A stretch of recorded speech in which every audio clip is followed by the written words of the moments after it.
alam kung paano nagsimula yan na nag-resign ako. In-announce siguro yan. Pero wala akong resignation na pinahil. Kasi sinabi niya lumabas, nabasa ko na lang, I resign out of delicadeza. Masarap pakinggan, yung out of delicadeza. Pero hindi naman totoo yan. Hindi ako nag-resign.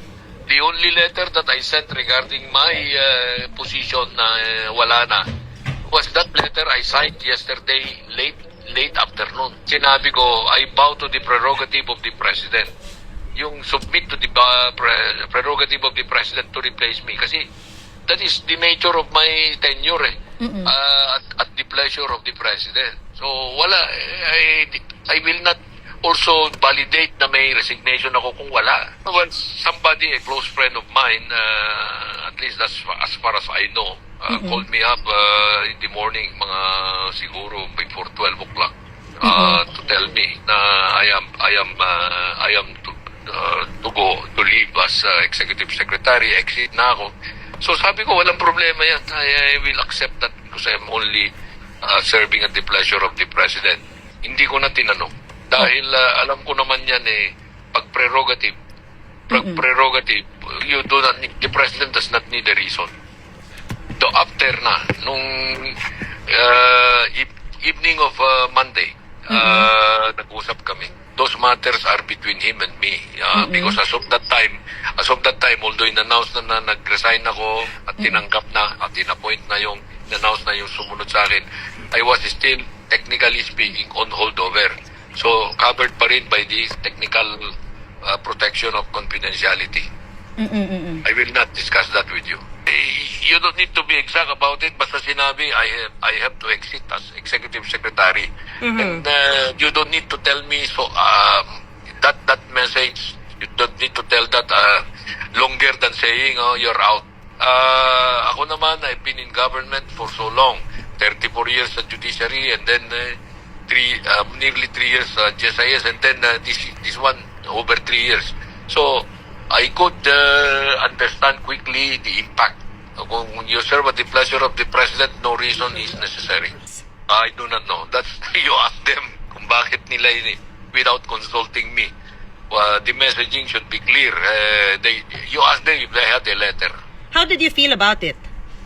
Well, I felt bad somehow, but I am not going to waste time worrying about the nuance or the way they did it because maybe they were also under instruction or given the impression na mayroon akong resignation. I cannot blame them for that. But for I the just would record, like to correct yung impression na nag-resign ako. I never did resign. Nako, yun ang problema ko malaki kasi hindi ko alam yung mga ganyan. Yung Office of the Executive Secretary does not have anything to do with insertions or budget. Our own budget, yun ang sinusubmit namin. Pero yung makikialam kami sa budget ng ibang agency, hindi namin ginagawa yan. Hindi namin kasama sa aming trabaho yan. Yes, alam mo si Adrian, parang apo ko yan Parang kung anak yan. Apo yan ng oldest brother ko na pinatay. So, I have been a part of his life since that time. Kasi bata pa yan. Ano na yan Yung tinutulungan ko na yan at tinutulungan niya ako. Mabait na bata yan. Hindi yan yung you cannot expect him to do anything na hindi utugma sa nakakataas sa kanya. Nila na ako yun, hindi ako. Senator Lacson has the evidence. When we will respect his declaration there. Pero sa tingin ko lang, kung batay lang sa mga kwento ni Saldico at saka ni Bernardo, hindi ko naman pwedeng sabihin na naniniwala ako kagad. Alam mo, naging judge, abogado ako at naging judge ng matagal. Itong mga bagay na ito, yung mga paratang na ganito, should ultimately be established in court. Hindi ko hinihingi na for purposes of these declarations, there should now be evidence acceptable by a court. No, bahala sila kung anong kanila because I cannot control whatever they want to say. But at least the harshness of social media is there. Dapat guarded naman to protect reputation. Dapat guarded naman para hindi naman masira yung mga reputasyon ng mga tao. Hindi ko alam yan. I cannot judge the veracity of Senator Lacson's statement. But Except go ahead. what says, nagbatay sa handwritten, unsworn sulat ni Bernardo, mga ganun. Bahala na. Bahala silang mag-discarte dyan. But as far as I know, Adrian and the others are not that into this na sila lang ang gumagawa. Huwag din nilang sabihin na ako ang mastermind. No. A lot of times. But I will not go beyond that. Mag-research kung totoo o hindi yung sinabi ko. Pero ilang beses na kami nag-usap. At alam ko totoo. Wala na akong karapatan na magtanong pa sa kanila. I'll just assume na they were acting on the basis of some... they had their own basis. But I am disputing yung statement nila that I resigned because I did not. Si Adrian, undersecretary sa office ko, he is also the PLLO. But whatever they say about what he did, you ask him, maybe he will know, he will give you the answer. Pero wag niyo akong tanungin kung tungkol sa kanya, may tama, may mali. Alam ko kung anong tama, but I will not tell that to you yet. Wag na sa Senate dahil alam ko doon there is no thing that I can say there na hindi if ever they want to charge me as the mastermind, whatever case they want to file, they file it. Ayoko nang magkasira-sira mga buhay ng tao at papasinungalingan ko yan. Wala naman akong papasinungalingan pa. Well, they know I stand by my integrity. About 2 months ago, naglabas na ako ng statement. Wala akong kinalaman kay Mr. Bernardo at saka kay Raigi Bulaybar. Hindi ko na kailangan ipaliwanag pa yan dahil wala talaga akong kinalaman tungkol sa budget.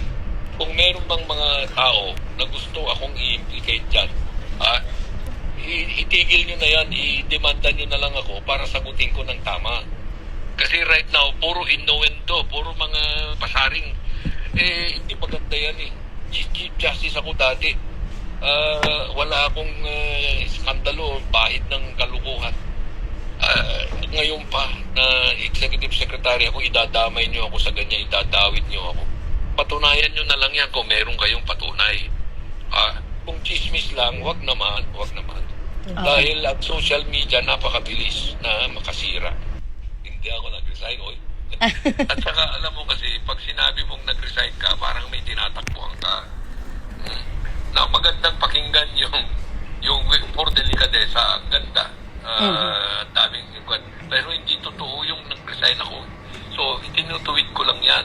Sinasabi ko lang, inuulit ko, na ang sulat na pinadala ko tungkol dito sa pagkapalit sa akin ay kahapon ko lang pinirmahan. Kahapon ay Martes.